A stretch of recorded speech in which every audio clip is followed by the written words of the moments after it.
Good morning, everyone, and welcome to Choices Life Coaching. And today's topic, or this afternoon's topic, will be on decision making, 13-step decision making strategies, perspectives, taking on new commitments, being versus doing, motivation and habit change, reminders, regrets, and rewards. Okay, so let's start with developing the ability to make, good morning, Paul. Developing the ability to make great decisions is a key part of living a purposeful life. And here are some questions for exploring the process of EXPLORING, the process of making decisions. How will you make that decision? What factors will make the most difference to you? What do you need to know to make a great decision? What would a great decision look like? How do you usually make decisions? And what other decision strategies could you use? Which method do you want to try? With the 13 decision making strategies, sometimes people are unaware of the decision making process that they are using or of what other strategies are available. Now, I'm going to give you a list of 13 common decision making styles, and you can use it to help identify the strategies that are most comfortable and familiar. And what new strategies could be explored? Running a major decision through several strategies can be very revealing. Now, one is rational. Okay. When women, this is just as I'm just saying this to say this, that when women come to men and they're like, maybe looking at us like, will she just calm down and just say what it is that you have to say? But we know that we can be emotional creatures. So we are going to start with rationality. Now, rationality, what are the pros and cons of pursuing each option? Which is most advantageous? Okay. Then you have intuitive. What is your gut telling you? What feels right to you when you're making a decision? With the relational means how will this course of action affect the people around you? Who will benefit? Who will be hurt by the decisions that you make, or who will benefit and profit from the decisions that you make? Principled. Now, principled is how do the key principles and priorities that you live by apply to this decision making process? Good afternoon, everyone. Good afternoon, David. Good afternoon, Salam, librarian. Okay, alignment. Alignment is how well does this decision align with your passions, your values, and your calling? Now, that keep that in mind. And decisive. What approach would most quickly lead you to a decision? Okay, now adaptive. What decisions could be left open to allow for new information or new?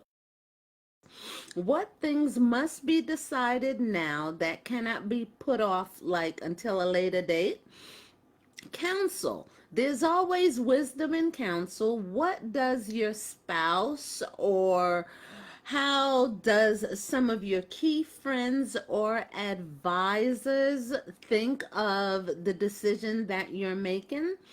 Team, TEAM. What do your team members think? What would happen if you decided as a team? Okay. Now, Spiritual. What decisions would best align with your faith? What is God saying to you on this or a particular subject? Okay. And then you have negative drives. What fears or inner drives are influencing you to make a certain response, and how could you remove those things from the equation so that you can make a better decision? Okay. And then you have to think of the cost. COST.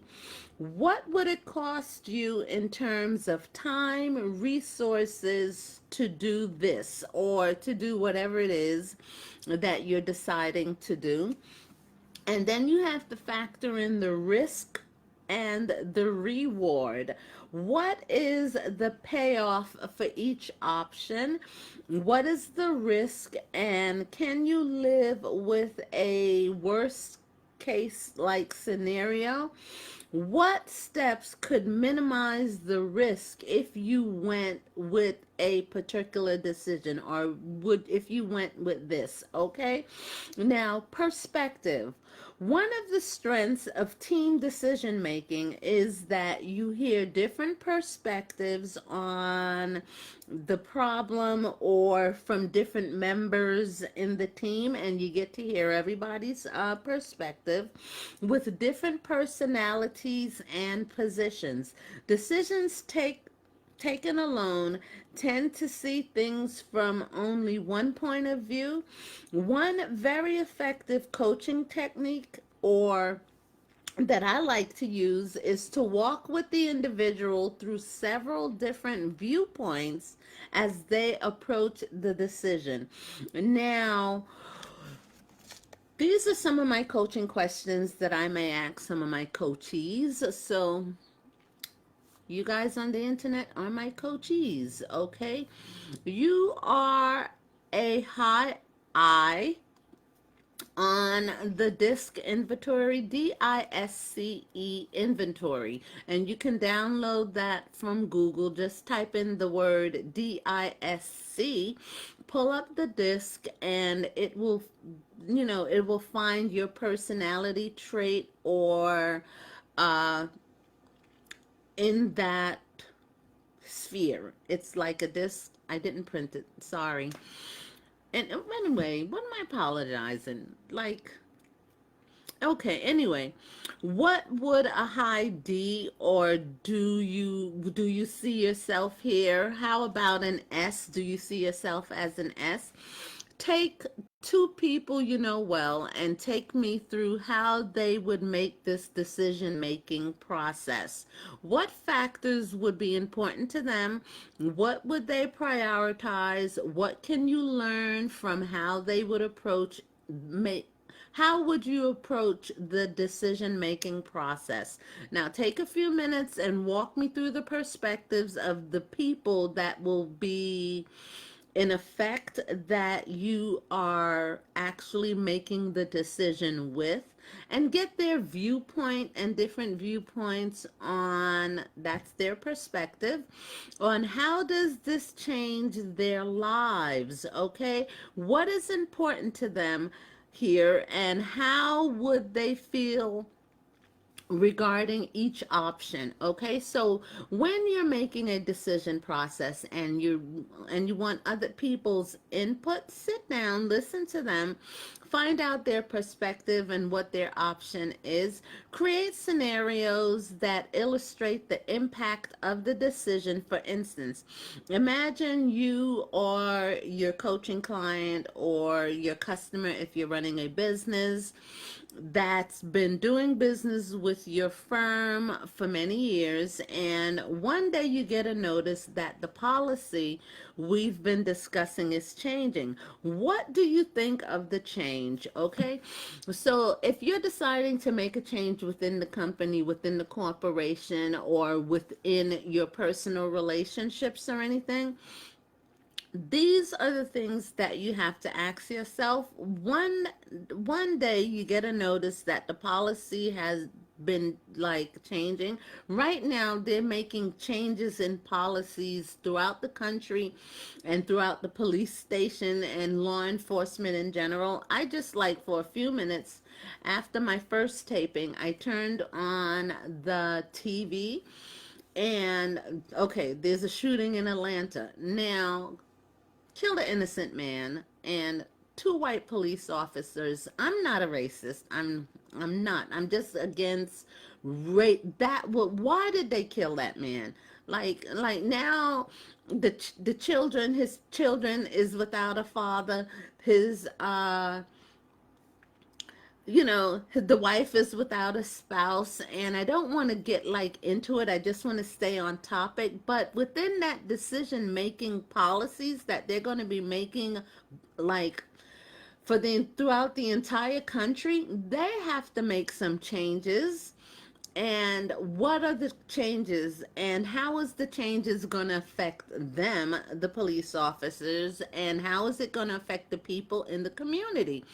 Now they have to sit down as a group and as a board, and they have to sit down and make their policies and change and they have to change they're discussing the changes in their policies and the way that they deal with people, and the police brutality that has just gone out of control within the entire country.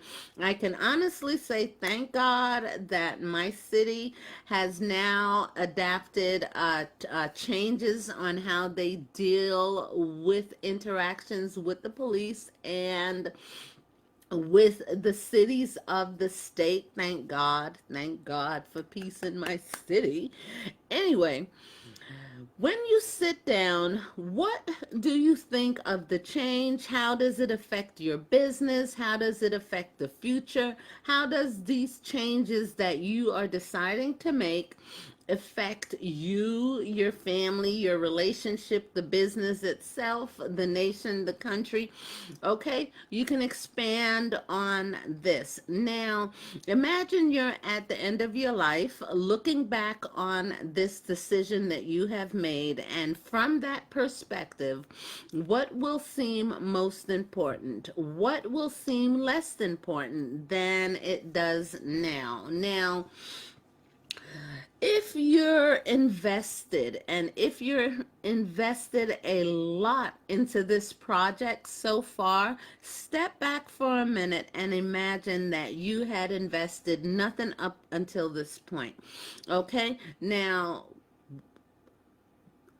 that it wouldn't cost you a dime or a minute of your time to walk away, how would that affect your decision making process? So, in the decision making process, there is a lot of factors that come into play.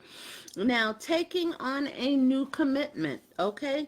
Leaders are people who see opportunities and want to pursue new things and make life richer. So, when I start coaching my coaches, which are my coachees, which are leaders, they're almost always busy people.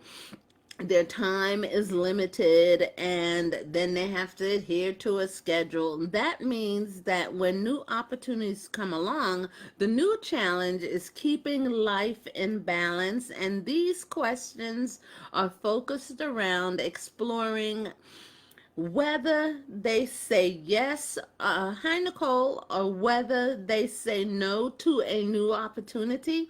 So, what's exciting about this new opportunity? What makes this new opportunity worth pursuing? What concerns do you have about this? And you always have to factor in what is the COST. How does this align with your purpose? Mission in life, and take a look at the new commitment from a resource perspective. Stretch out a plan for where the time and the energy will come from to do this new decision or this new thing that you have decided to do.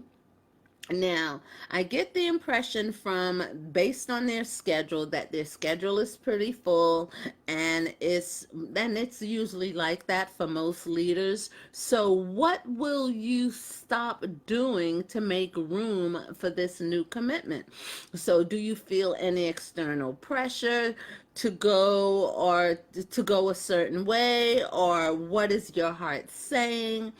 Can this decision wait? What is the implications of putting the decisions on hold for a bit? If you say yes now, how likely is it that in a month you wish you had said no?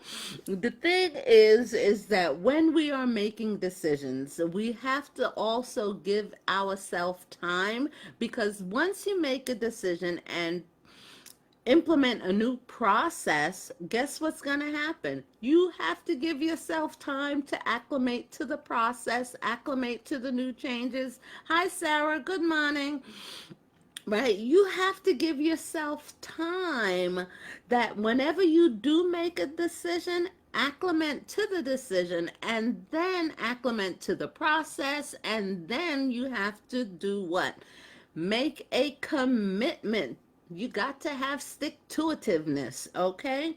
Now, being versus doing, helping your client tune in into how he or she is being shaped mentally and emotionally by this decision itself, and the process of making the decision can be a powerful conversation, okay?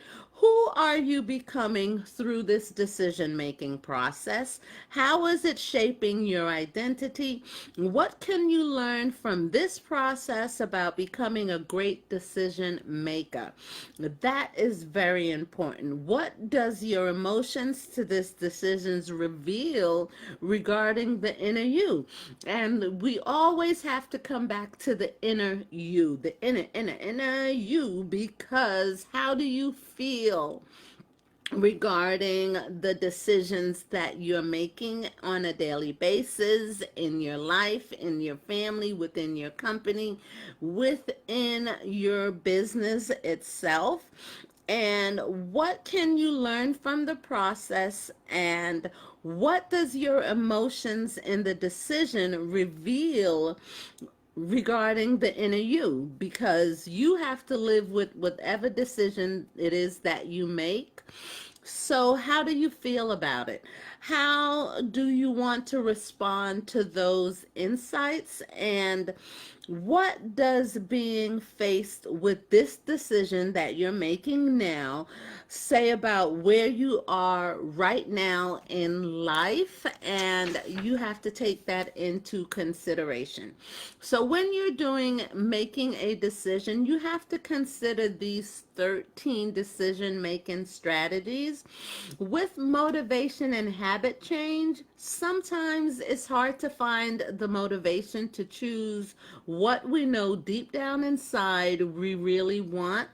Even after we have chosen, change is still a lot of work. Change takes time. Use these motivational techniques to help your coaching clients, your business clients, connect with their inner motivation, their why. They always say, keep it simple. What is your why? What is motivating you? Or find the extra energy to tackle the needed task that seems like a lot of work. When we are making decisions and habit changes, it is going to take time and it may seem like a lot of work, but then you have to sit down and look at the big picture. What is the rewards? What are the risks? And then you have reminders, like the first step in changing a habit of any sort is becoming aware enough of that particular behavior that you catch yourself before you do it. If your goal is to stop smoking, you want to remember that objective. Now, I remember when I wanted to stop smoking, I had to deal with, because I didn't like how the cigarette smelled in my hair. I didn't like how the cigarette smelled in my clothes. I smelled like I've been in a club all night long. And I'm saying to myself, I haven't been to a club or a bar in like years, but I was still smoking. And I noticed that the smell, I would be whew, ugh, ugh. I couldn't stand the smell of cigarettes. So basically, I decided I wanted to stop smoking, and I tried the Nicorette patch. That made me nauseous. I tried the gum. Then that made me even more nauseous. Then I was working with Quest Diagnostics at the time, and I had health insurance, and I tried these pills, and what was the name of the daggone thing? Anyway, the things made me delusional. I would have like the worst nightmares at night, and then I said, okay, that's not working. So basically, what I started to do was chew gum. I started with Trident, Tutti Fruity, Bubbly, and then I tried all this other kind of stuff. And every time I went to smoke a cigarette, and I tried to smoke it with the chewing gum in my mouth, it just tasted like, eh. Okay, so I couldn't do that. And eventually I kept chewing the gum, chewing the gum, chewing the gum. And I started with caffeine. And eventually I actually cut back my tobacco intake. And I noticed, like, okay, I can do this. Day one, day two, day three. I'm not having like rashes from the patches. I'm not feeling nauseous from the gum. And I'm not getting crazy nightmares at night. Okay, and I just kept, and then I realized when I cut back on the money that I was spending for cigarettes, because I was smoking like 2 and 3 packs a day. Then I realized, oh my God, how much money was I spending like for my nicotine habit? And then I says, okay, then I started with the e-cigarette, the Logic, and then I realized, okay, it doesn't smell, it's not in my hair, it's not in my clothes, I can smoke in my car. And then they put all of this daggone craziness on the news, and then they started, okay, people was dying from this and this, that, and the other thing.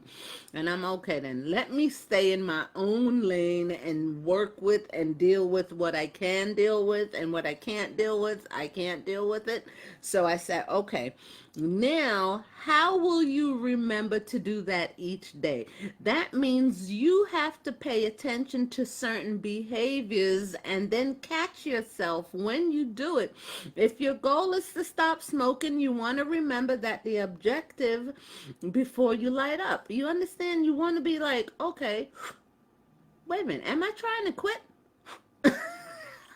Okay, so then you don't light up. And then, not after you realize that the pack is empty, setting up a reminding system can be important part of making changes. Okay, how will you remember to do that? What kind of structure can you put in place around yourself to make sure that you remember to do that consistently? Okay, what has worked for you in the past when you needed to be reminded to do something or to make a slight adjustment, either in your personality, in your attitude, in certain habits? Okay, how can you become more aware of when you drop into this negative thinking pattern, and what clues can you pay attention to?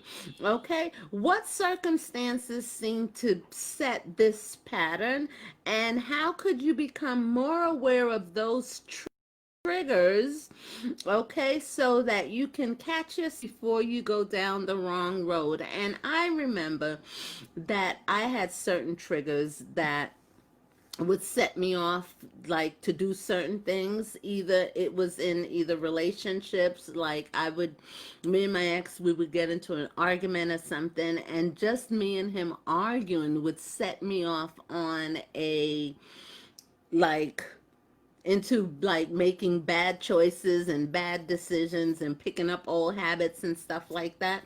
So basically, pay attention to those things. That's why I try my best, and I'm learning that I don't argue with nobody. They can sit there. I have learned to tune you out. Like, really? Yes, I have learned to do that. And because I'm not a confrontational person, I will if I have to be. But if I can avoid it, because, you know, sometimes just let people talk and just let them say whatever they want to say and keep my sanity. You can't buy this. A peace of mind, peace of mind, peace of mind, peace of mind. Just keep doing. And the thing is, people will come with negativity, but you have to learn to stay focused on whatever it is that you're doing, because when you're building something and you're making transitions, you're going to get outside. Wah, wah, wah, wah, wah, wah, wah, wah, wah.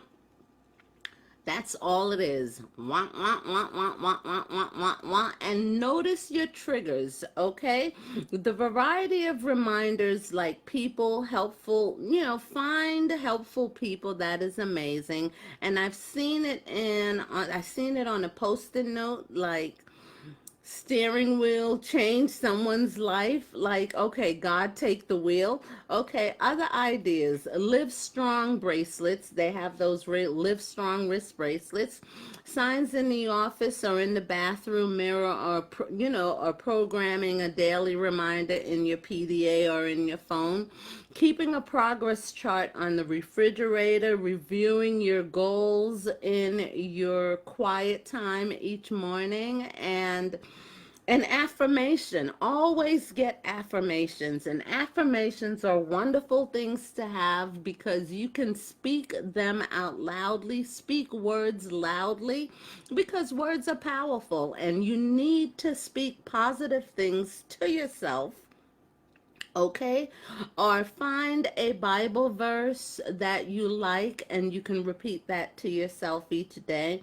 And a guided reflection on the day. Ignatius of Loyola's Examen is used in many. And regrets. Another version of reconnecting with your motivation or your why is a technique on the sidebar, is to experience what it would be like to not to reach the goal. Like, help them to, like, in your business, in your coaching business, or if you're sitting down with your business partners or whomever, help that person visualize a future where nothing changes, or the dream has not been pursued, or the action is not taken. You can see that here in the United States. Like, for 400 years, people been waiting, people been waiting, people been waiting, and then ain't nothing happening. You see what ended up happening? Okay, so remind yourself of the changes that you would like to make. Remind yourself of your vision, dreams, and goals, and remind yourself of what will happen if you do not make those positive changes in your family, in your relationship, in your business, okay? And then you have to, if the goal is truly important and the client may experience a deep sense of regret or loss as they think about not acting, not taking action believe it or not, is an action. And in that regret, they might find the energy to move forward. So you've been thinking about the cost of taking this step, okay? I had to really sit down, and when I decided that I was going to do life coaching and become a life coach, and I had to sit down, and then I had to think what was the cost, and then I had to pay for the classes out of my pocket. Then I had to put in time to study. Then I had to do research. And this, when I sit down and I think that I will be successful at this. Why? Because when I think about the money that I've invested in myself over the years to make the shift and to make the change, I can't let that go to waste. Like, okay, it's just a transition, okay? So when you sit back and you look back over your life and look back over the things and the choices that we make, always try to remain positive. And then when I look at my other option, what is my other option? To go back to the misery and the madness and the craziness. Not an option. Just keep moving forward, okay? Reaching, when I get when you, let's say that you turn 80 years old and you're looking back over your life and you never pursued your dream, you never reflected like for 1 or 2 minutes on taking the courage to make a change in your life, in your lifestyle, within the way that you do things, in the way that you're being, and showing up in the world, because you gotta show up and you have to be consistent. Rewards. What are the rewards? Reaching important goals usually require doing some things like, we don't look forward to the things that we don't like. I know that there's certain things that I don't like, and but I know that I have to do there's what they call due process. I have to go through the process to get to where it is that I would want to be.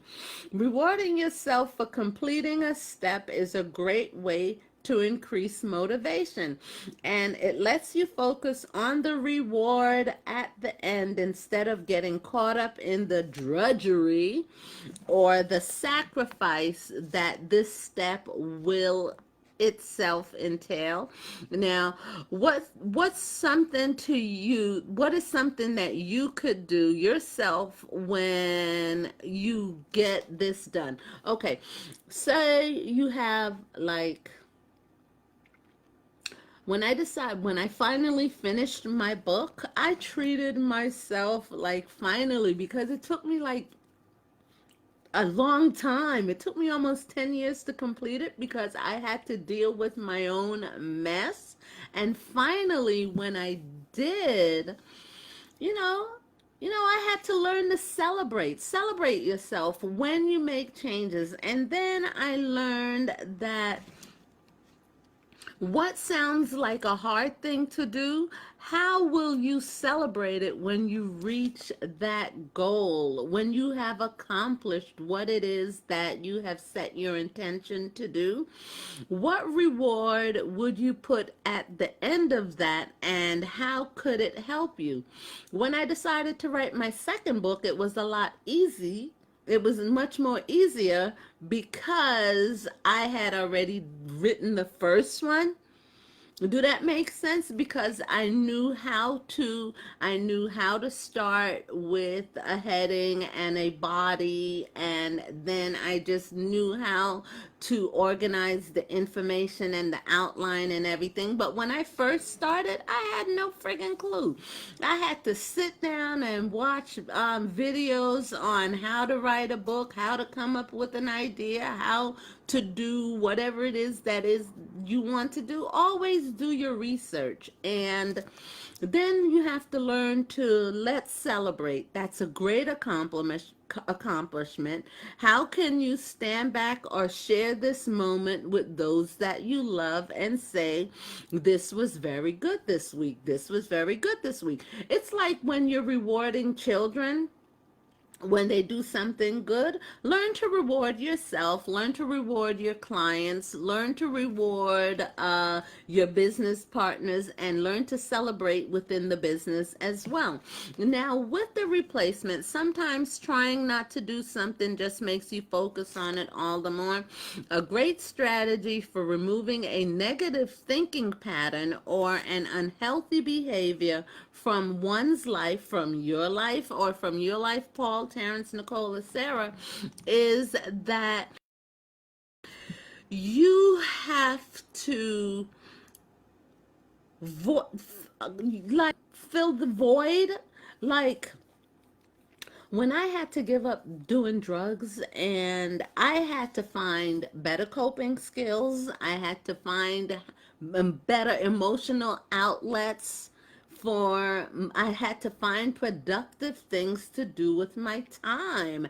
And I can honestly say that most people, I've been clean, what, 17 years? Do you know what I've been doing in 17 years and not wasting one bit of my time because I had wasted 38 of those years because I didn't know how to control my emotions. I didn't know how to control my thinking. I didn't know how to control the negativity that was around me. And I had to make quality choices and quality decisions. So what did I do with that replacement? I started working on myself, studying. I started to find people that I would admire and aspire to become like. And I didn't want to be them, but I would study them and see, how did they do this? How did they do this?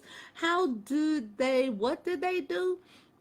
And I started replacing those negative feelings and emotions with positive feelings and positive emotions. So then I had to what else could you do to replace it with what really, because television and reality, like a TV movie is one thing and a reality show is something else and the news is something else. And I had to learn to distinguish. My life is not the same as a movie character. And then I had to replace with, I live in reality, but I have a dream. What steps am I taking towards making my dream come true? Now, it sounds like letting go of what will, people get out of self-denial. Have you ever been trapped in self-denial? I have. Oh. It sounds like letting go of that will take some self-denial, and that usually comes easier if you replace what you are giving up with something better and you're moving towards that dream, okay? What do you want to replace it with? What do you want to replace those bad habits with? What do you want to replace those thoughts with? What do you want to replace within your current company or business to make it run efficiently, save time, and more cost effective, and to bring in more income into the business? So you have to look at it, and it could be a broad spectrum of decisions that you're making, but you have to make these decisions. And then you have to find out, what are you replacing it with? Now, what does this certain behaviors are you think, what is your thinking pattern? Like, What is your, what line of thought are you following? What does that behavior or thinking pattern gives you that keeps you coming back to it? How can you meet that need in a more healthy way? And if you are going to stop doing X, Y, and Z, what is it? Is it a sleeping pattern, an eating habit, a unhealthy behavior? If is it something for like, are you planning on getting more exercise? Are you planning to be more detail oriented? Are you planning on managing your time more wisely? Are you going to step up and show up and what can I say? Elevate yourself along with other people? Are you upgrading, letting go of negative friends and getting, aligning yourself with like-minded people, people that can lead you and teach you and encourage you and show you the things that you do not know? So there are so many things that we have to think of, like when we are letting go of negative things, what are we replacing it with? Okay, now you also have to be accountable. Accountability is very important. Accountability is especially helpful when we are changing a habit. Accountability is very important when we are changing a habit. And one way to deliver added value to yourself or to your coachees, to your business or to your family or whatever it is that you are tweaking and making better, is to help them get accustomed to being accountable to peers. Okay, instead of only to their to me, their coach, or to whomever is making that decision, you have to learn to be accountable to your peer group. And that says a lot, because it's like iron sharpens iron, and I help you, you help me. Are you doing what it is that you're supposed to be doing? And, you know, we hold each other accountable. And the best accountability partners are ones who are in that person's world, okay? Having them around is a reminder all by itself. And who are, who, who who are the coaches, and who can be counted on to, can you ask somebody to give you an honest answer without, give you information without being who has the courage to tell you the truth, and not just to let the coach, not just to let that person off the hook. If you're making changes within the family, if you're making changes within your company, if you are making changes within yourself or within we can't just let people off the hook. Take what's happening in the country as a good example, okay? And on that note, that's my I guess I can continue. Okay, challenge. Okay, we can deal with challenges. Okay, now a key service that you can provide to your clients is sometimes is challenging them. To challenge comes in many forms, and consistencies, asking the person to reach higher, to do better, you understand, to present them, to show up as their best self, offering new perspectives, holding to boundaries and standards in a relationship and we have relationships all the time. We have relationships within the family. You have relationships within your business. You have relationships within your community.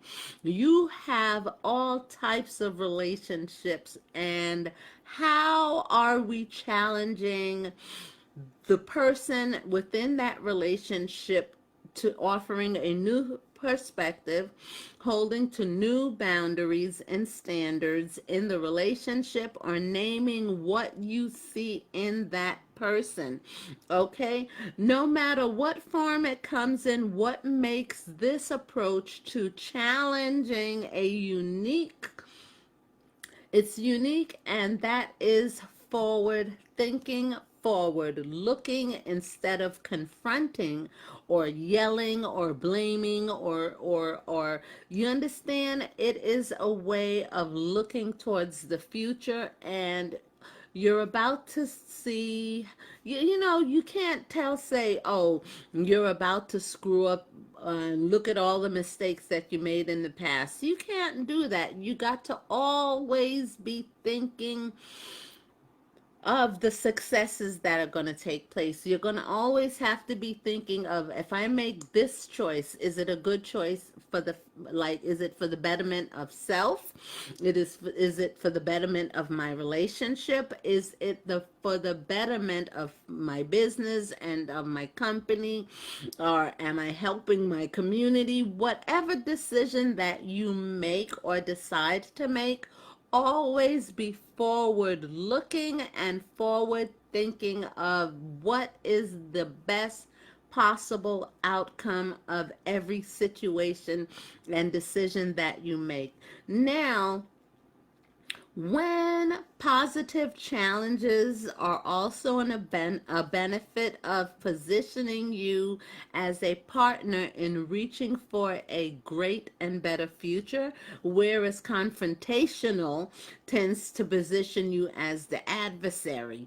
And nobody wants to be the adversary. You just have to be in a, there's many ways to be forward thinking and confrontational without being the adversary, because you want to be able to say, oh, yeah, I understand. I see now. Okay, and I can make better changes in this area and in this area, and I can do this, or I could say this instead of reacting. So I did a teaching on response and reaction, and sometimes you have to learn to respond instead of reacting. But I'm not a chemist, but I know that from every action comes a reaction, and sometimes there's still times when you have to be blunt and confront. But if you cultivate the techniques that I've mentioned, that you'll find that you can often help a person see a blind spot or inconsistency with a much gentler approach. And they say that you can, what, you can catch more bees with honey, or is it what, you can catch more flies with honey? Okay, so positive challenge. Here are some examples of how to transform confrontation into a positive challenge. There's the telling mode. Okay, now that decision isn't going to get you where you want to go. There's the better mode. Take a minute and envision the future that you really want, and is this decision going to get you there, or is there a better way? Okay, the telling mode, I don't think that you're responding very well to the problem or to the situation. And the better way is, if you were going to treat this conflict in a way that you could look back on it later in life with absolutely no regrets, what would you do? Okay, now the telling mode is, this is all about you. You don't seem to care about anyone else interest but your own. Okay, and the better way is, I believe there is more in you than you've shown me, and I want to see your absolute best. BEST. So that if I knew nothing else about you except how I saw you respond here, I believe that you had the heart of a great leader. Okay, so what will you do? You have to learn to be a little bit more tactful in the way that we say things and present our challenges and confrontation to people and asking for more. Okay, it is always good to ask for more. So sometimes challenges when we are presented with a challenging goal, or we have an objective of being too small. What if you set out to accomplish that goal in 2 years instead of 5 years, and push yourself a little bit? Okay, what if we increased the goal by 50% or even doubled it? Okay, what would it look like if you were to settle for a little less here and to give your very, very best? Will that goal stretch you? Like, will it stretch your heart, open up your spirit? You understand? Will it stretch your thinking process and get into that 90% of that brain that we don't use? So now you're using, say, what 11%, 12% of that brain. Okay, so we have to get into it, and growth takes time, but growth is a process, and sometimes it will stretch your faith, your belief system. It will stretch you, it will stretch the people around you, but you have to be a little bit tactful. Okay, how would the goal that you are setting for your company, for your relationship, for yourself, okay, how does this goal expand from a thought in the mind and become a great growth experience, as well as getting something important done?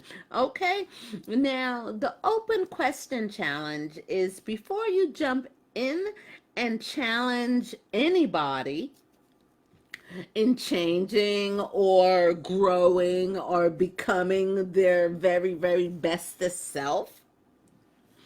Okay, there's a beauty in this approach, because the beauty of this approach is that it doesn't use any relational capital, and you can always move on and try something else if it doesn't work. Okay, you mentioned you weren't totally committed to this venture. These are scenarios. Okay, say more about that. Let's say you do decide to just quit and give up. Okay, what are the implications of that decision? Okay, and here's another scenario. I heard you say that you were scared to pray about this situation, or so unpack that for me. Okay, what does that look like? It so things aren't working out very well. Okay, things aren't working really well. What do you think needs to change? What do you think about the situation needs to change? What do you think about you needs to change? And I ask myself that all the time. Observation. When we get into observation mode, and I tell you guys this all the time, I will sit here and watch people forever. Why? Because I'm really taking them in completely. You understand? I'm a way they talk, the way they act, the way they think, and I need to know why they think this way, and the way that they're processing, and what is the next step, and why did they make this decision. So observation is very important. Okay, people, we get into observations all the time, and we get into observation all the time doing what? Say you're dating somebody, okay? You observe that person before you make a decision to be into a committed relationship with them. So you're dating, but you're observing their mannerisms, the way that they do things, the way that they treat strangers, the way that they either present themselves in public when they're sitting down at a meal.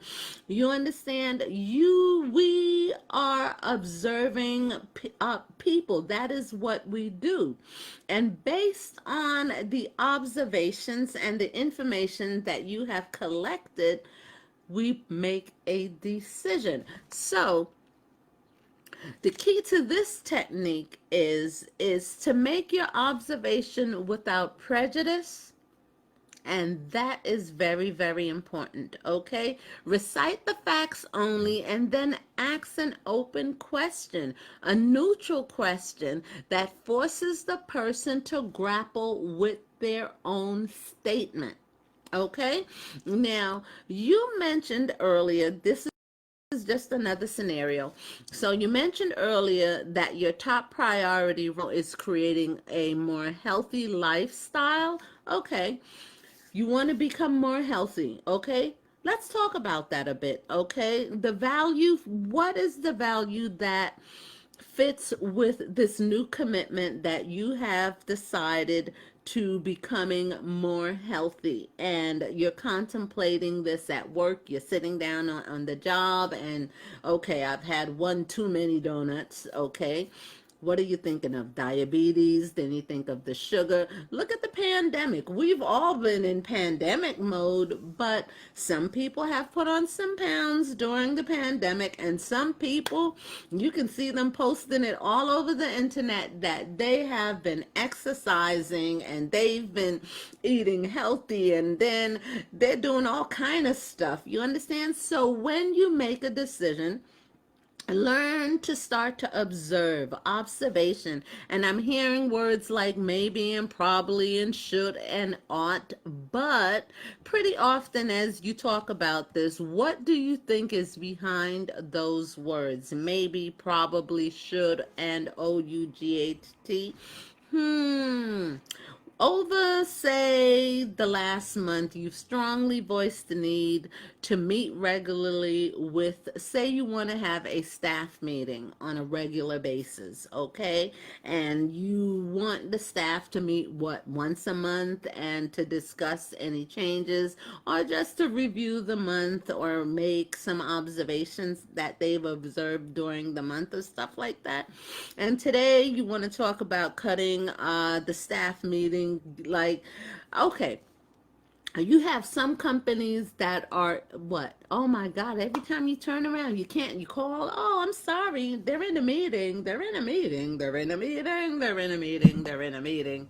You can't reach anybody, and then they go to the staff meetings, and when they're at the staff meeting, guess what end up happening? They didn't accomplish anything, okay? So if they didn't accomplish anything during the meeting, then they decide, okay, I am not going to have all these staff meetings. I'm going to cut down on the staff meeting. We've been talking about that like for a value and quantity and a quantity of time within the family. You can have those little same family meetings, and you can have those same things. So I'm hearing you talking, and I'm hearing you saying quantity and quality and time with family, but you also have a full-time job, and you are, say, working 12 hours. And say you're taking like online classes, and you have like okay, and some are graduate courses, some are online BA degrees, and some people are going for their masters, and some for their PhD, some for their coaching degrees. There's only 24 hours within one day, okay? So now you have, oh, you started a side business. What? And that keeps you busy every Saturday? Oh my God. And I went through the same scenario. I'm working full time. Then I started taking online classes. Then I have a part-time job. Then I had two part-time jobs. And then once I graduated, it's not about me, it's about you. I'm just giving examples, okay? Then when I graduated, I had to give up my two part-time jobs because now I had to learn to build a business, and I couldn't go to my job. I had to show up at work every day on time. Why? Because I asked them for a job. So that meant even if I stayed up all night until 2 a.m. studying and doing homework, I still had to get up at 4:30 to take a shower, get myself together, and to be at work by 6:30. Why? I couldn't tell them, "Oh, I'm sorry, I can't come in today because,"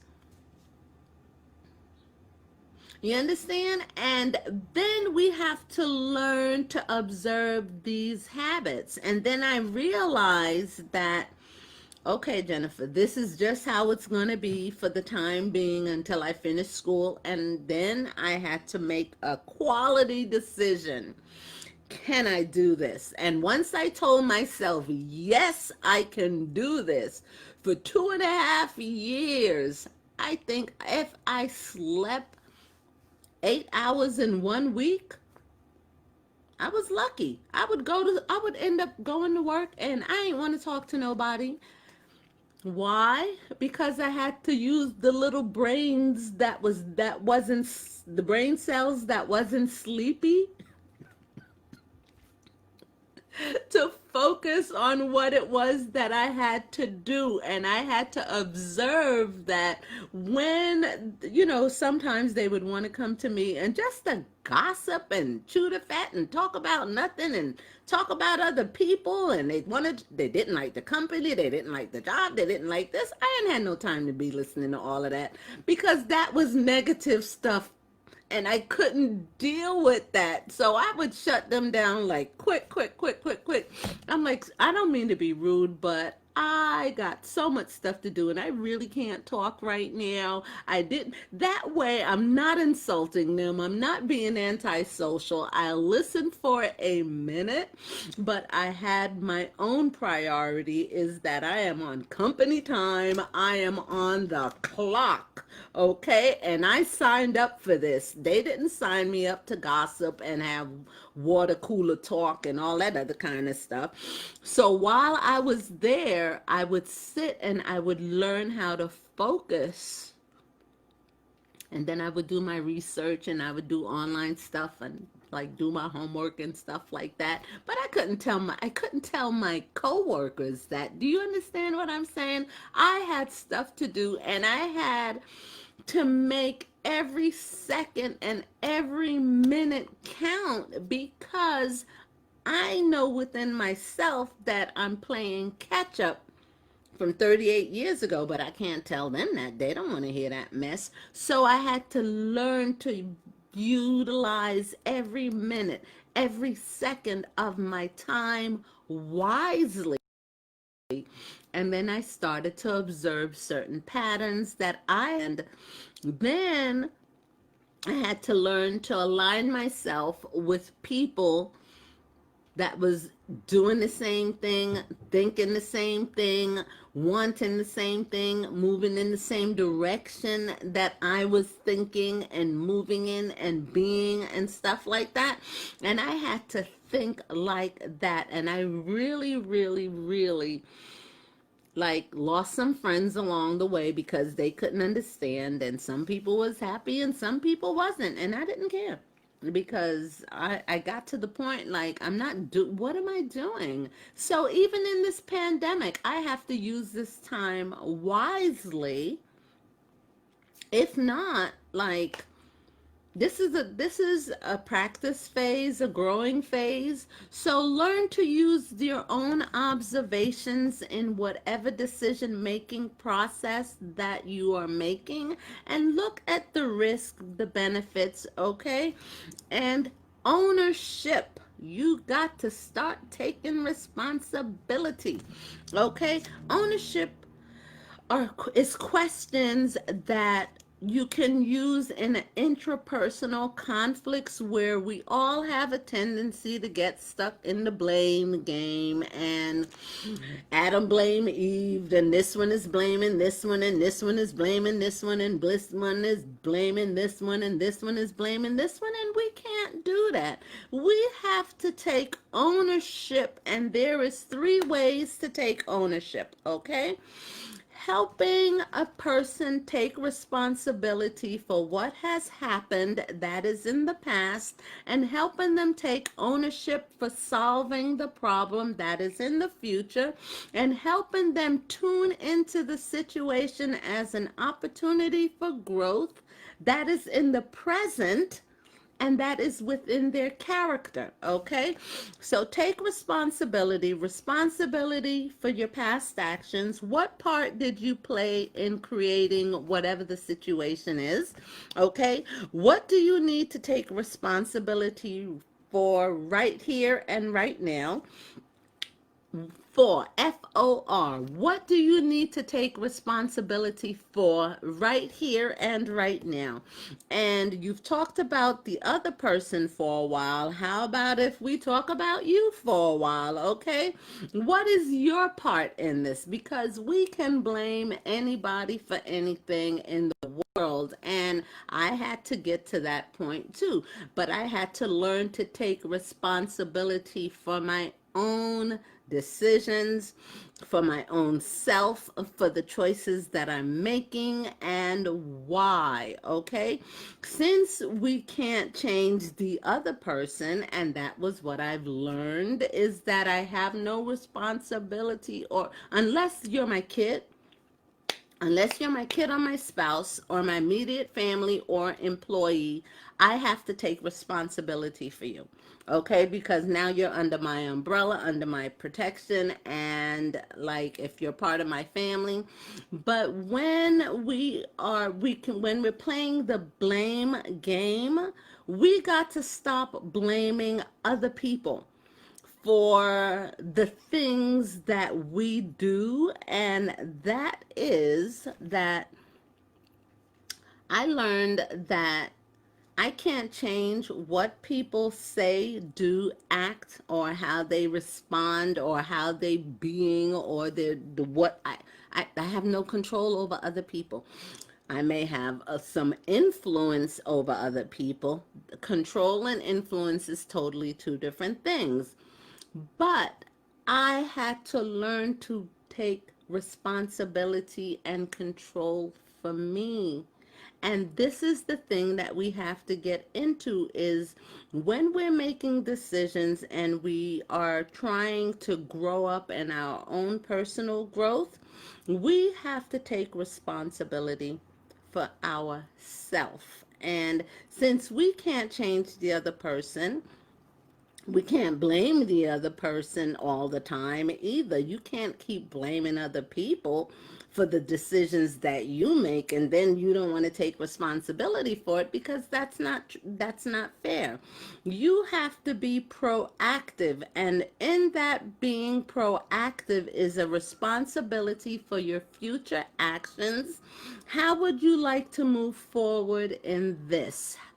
Okay, so whatever decision that you decide to make, Paul, Terrence, Nicole, Sarah, Martell, Susan, Renee, Laura, Diane, Wendy, whatever decisions that you decide to make, even you, Pete and Joseph, we have to be proactive for our future.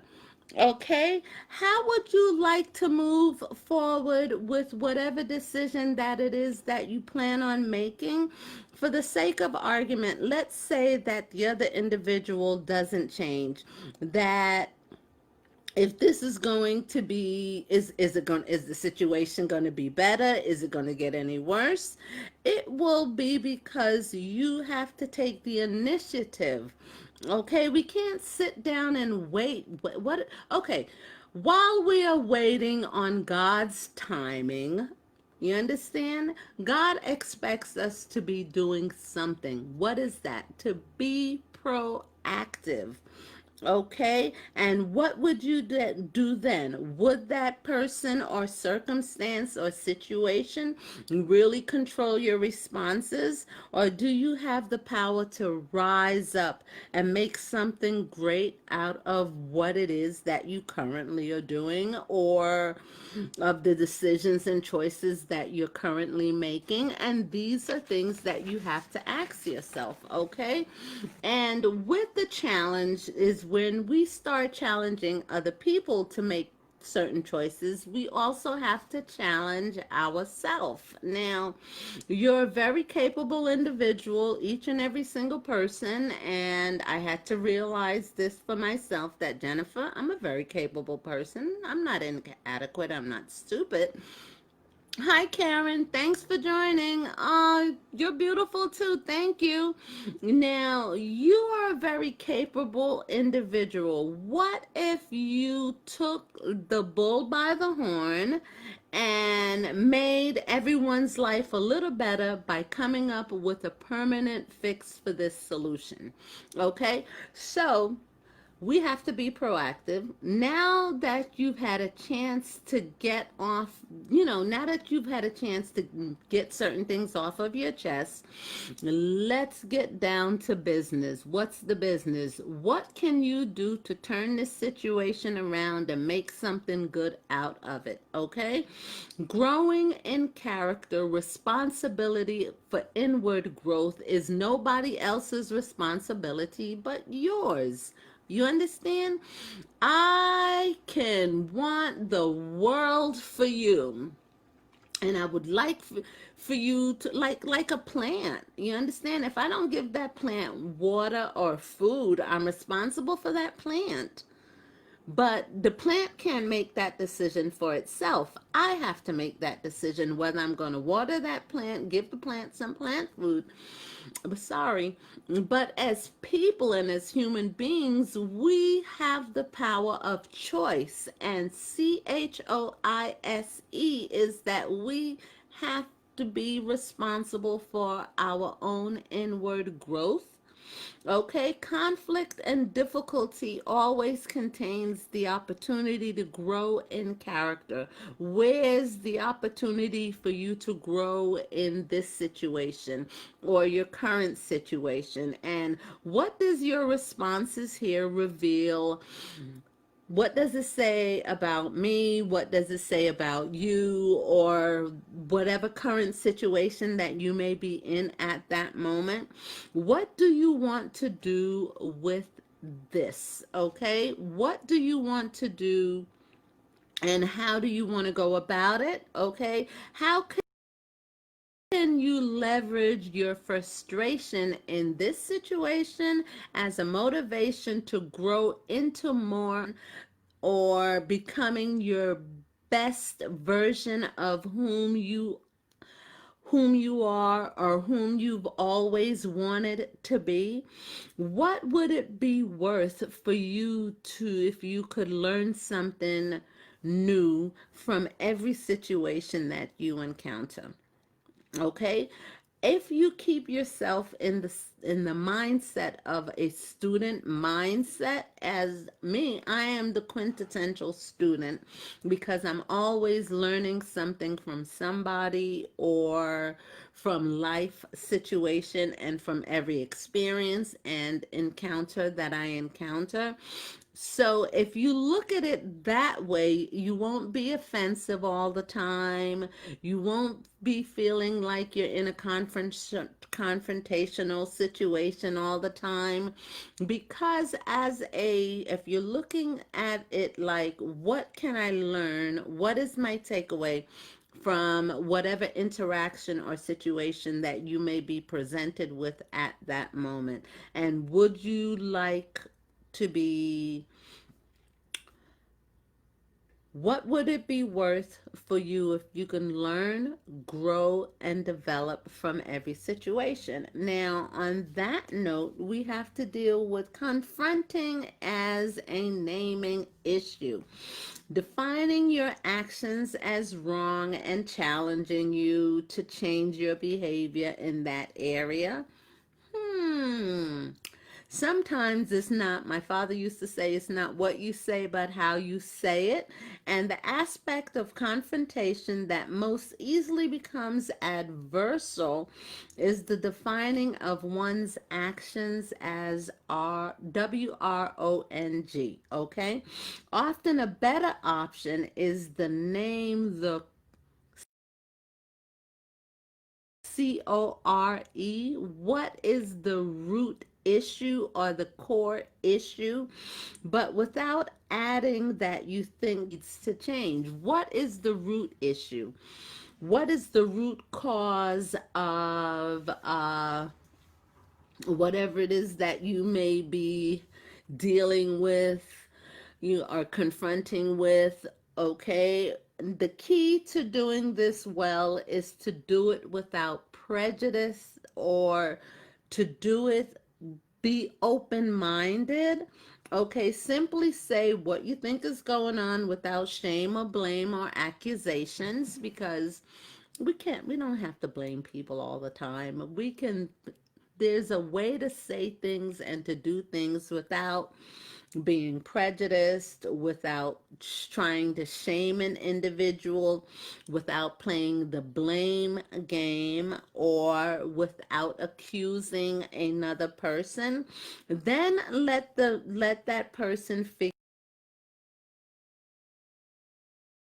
out what it means and what response is that they're going to give, or how they're going to respond, or how should I. Naming the issue is like confrontation, but without that slap on the wrist. You'd be like, no, no, no, no, no. Okay, so here are two examples of the difference between confrontation and naming the issue. And this just reminds me of when I knew I couldn't swim. I knew I could swim in the shallow end, and I know you guys probably hear me say this, right?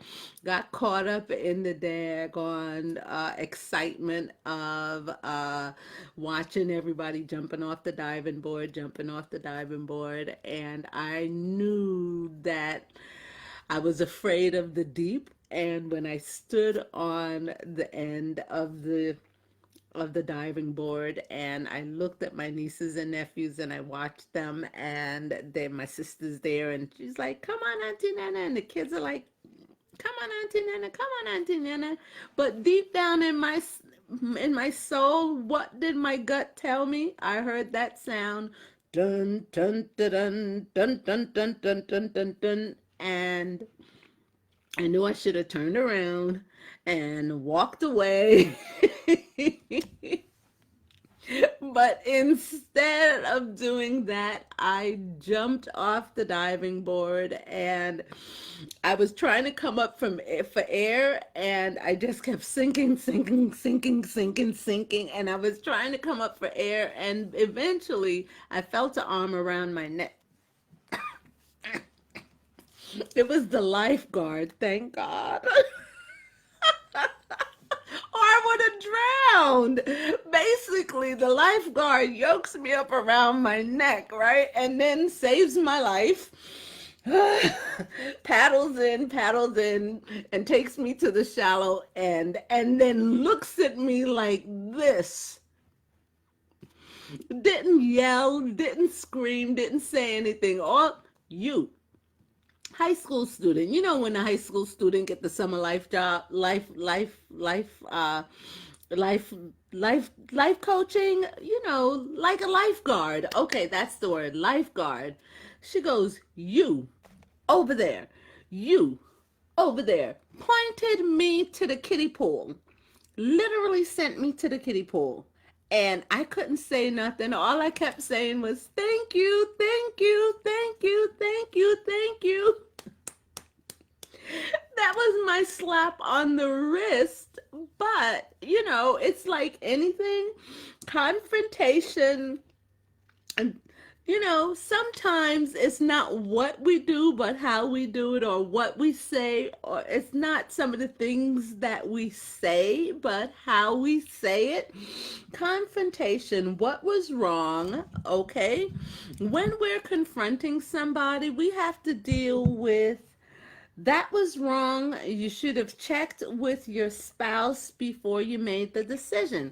Now, in marriage relationships, spouses need to really have open communication and discuss many things, because if you make a decision without discussing it with your spouse, or you know, husbands make decisions and wives make decisions, it's a way to do it, and then one is going to be offended or not, offended that their opinion was overlooked. But if they do give you their opinion, take their opinion into consideration, because why even ask them in the first place? And I experienced that. I wanted the room to be painted a certain color. So we picked out the furniture, picked the paint color, picked the borders and everything. And then I was sent to my mom's, okay, while we paint and put everything together and stuff like that. When I got home, the house was totally different. The furniture was completely different. The furniture was brown. The wall was brown. The floor was brown, and the colors I had picked out, like a dark green sofa with light, like this color in between the stripes, and then I had picked like this color, not this color, like a darker, like a paler green, like to put on the walls.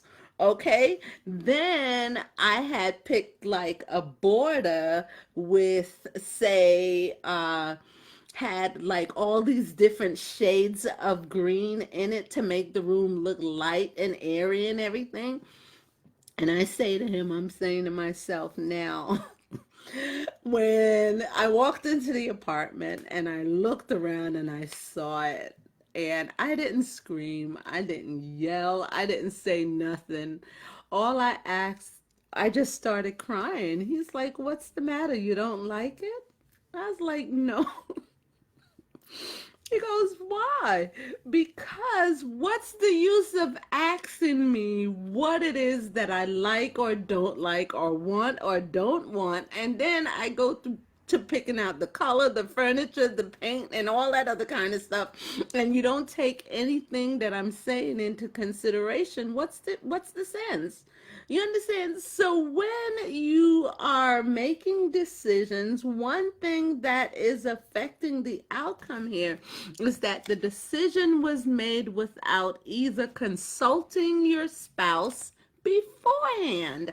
Okay, confrontation in a boss employee relationship. If your boss is mad at you because you either overstepped your authority or took the situation into your own hands, you need to deal with this pattern as of usurping authority in your life. Sometimes we have to learn submission until you are in that place. You can't usurp your boss's authority. That's why they're the boss. And okay, now we have to also naming the issue.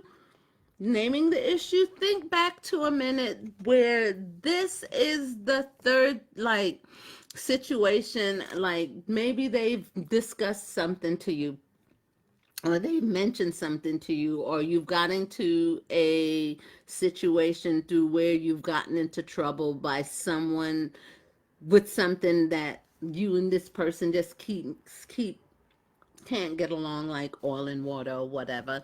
And each one is involved in a different authority figure who felt you went too far. Sometimes we have to learn to respect authority, but sometimes authority can abuse their authority, and this is where you have to be tactical in the way, like the meetings of the mind. You have to be tactful, even when you're speaking to your children or speaking to your spouses, or the way that we confront and speak and deal with each other. We have to learn to be diplomatic and naming the issue example. And here's some actual questions and statements that I think that I've actually used in certain scenarios. Okay. That statement doesn't sound consistent with your values. Now, if you are making a decision You want to stick to your core, CORE. What are your values regarding your decision? Because if you have certain values and you're making a decision that doesn't line up with your values, then you're kind of off course somewhere. Now, can I be honest with you? Your response sounds a little whiny. And that's just being honest. And how would you focus on getting the outcome that you want instead on how you're being treated? Okay. Sometimes we look at how we're being treated instead of looking at the outcome. Okay. Hi, Milka. Hola, chica. ¿Cómo está? And sometimes that is a way that we have to look towards things. Now, we want to, okay, say that you are also, I'm hearing like old voices of fear and hesitancy as you're discussing or as we're speaking. And I know that I get like that sometimes because sometimes when I'm speaking, I don't know why.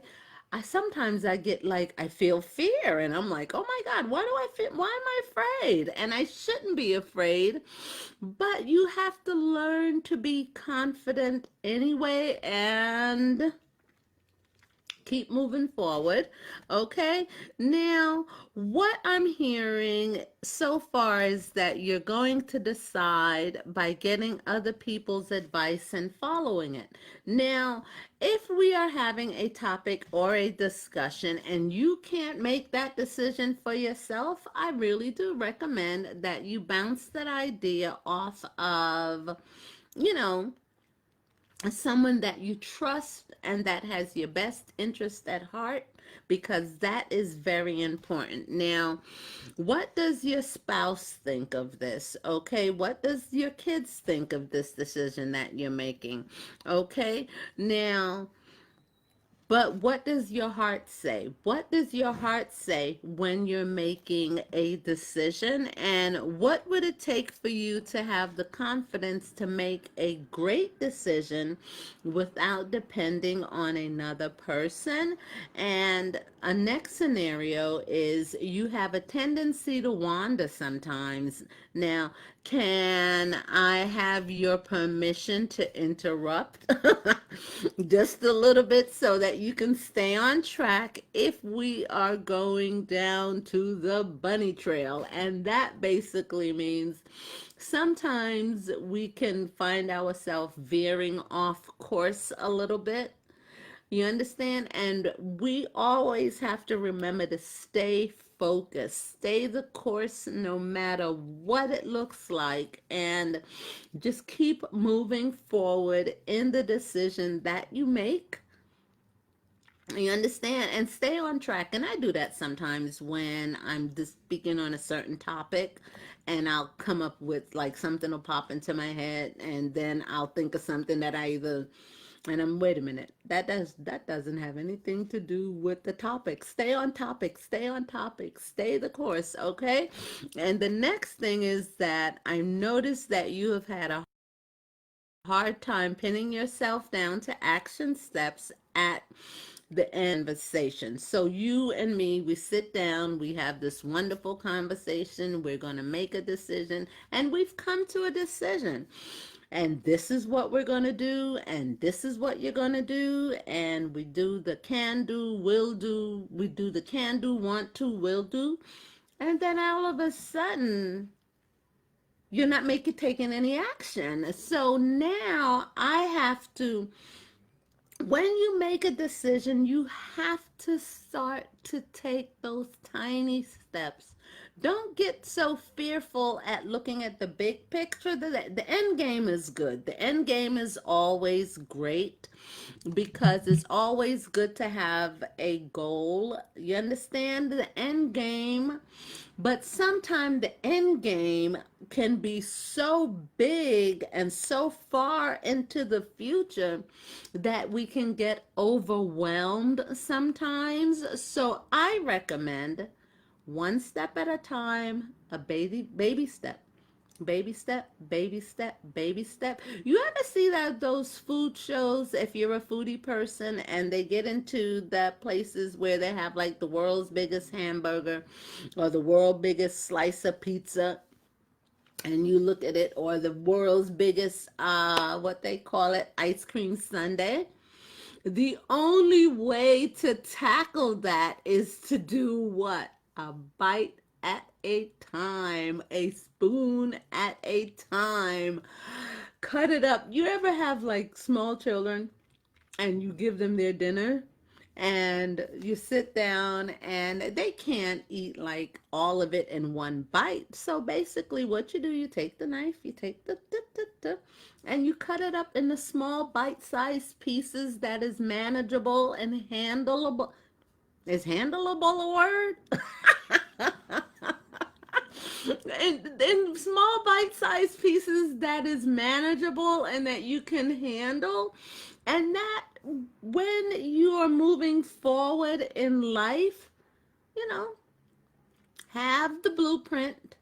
You have the blueprint like an architect when they decide to design something or build a building or a mall or something like that. But they can only start at one area at a time. And the first thing to do is lay the foundation. When you lay the foundation and the foundation is solid, solid to the point that it can now hold and maintain the frame that you are going, or the building that you're going to put on top of it. You understand? And from there, the next step. And what is the next step?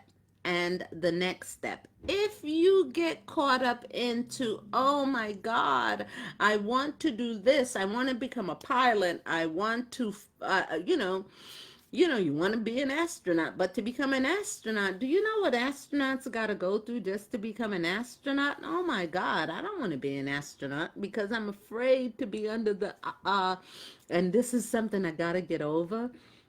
But I don't like being submerged under the water for too long of a period of time. You understand? And they have to do that training in the pool with all the gear on, and then they have to be in the zero gravity and stuff like that. But when you are making a decision, take the necessary steps and lay the foundation.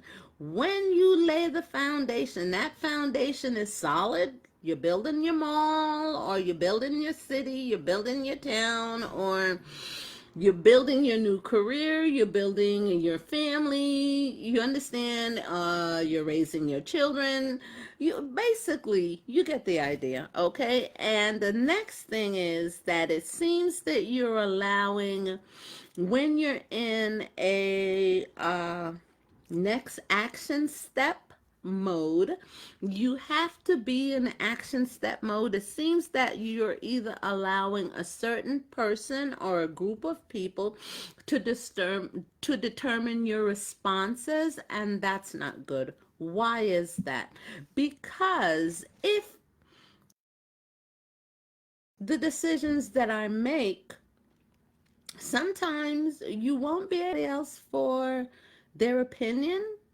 And you have to be able, as a leader, to make a quality decision. Okay? As a leader, you have to make a quality decision, and you have been given the power to do so. Now, is this what you really want? Do you really want to make this decision? Do you really want to do this? And on that note, I guess we'll pick it up tomorrow on, or in the next video. I don't know. I know what kind of mood I'm in, but I can't speak continuously for hours. So I think I'll just break it up into sections. Or I can. Well, we'll see. Hi, Clarie. Well, oh, wow. This would be sitting like in a class for, here we go. I think refraining from perspective change. Okay. Another thing that we can do is proportion objectivity. I think I will speak on that in the next video. That way, everything, you can take a chance to go to the bathroom and get something to drink and, smoke them if you got them. I'm being silly, okay? And then I'll come back with the next segment on refraining, perspective and change, and proportions, objectivity, viewpoint, and clarity. And we'll deal with balance, time, and passion, okay? And see you in a bit. Love you.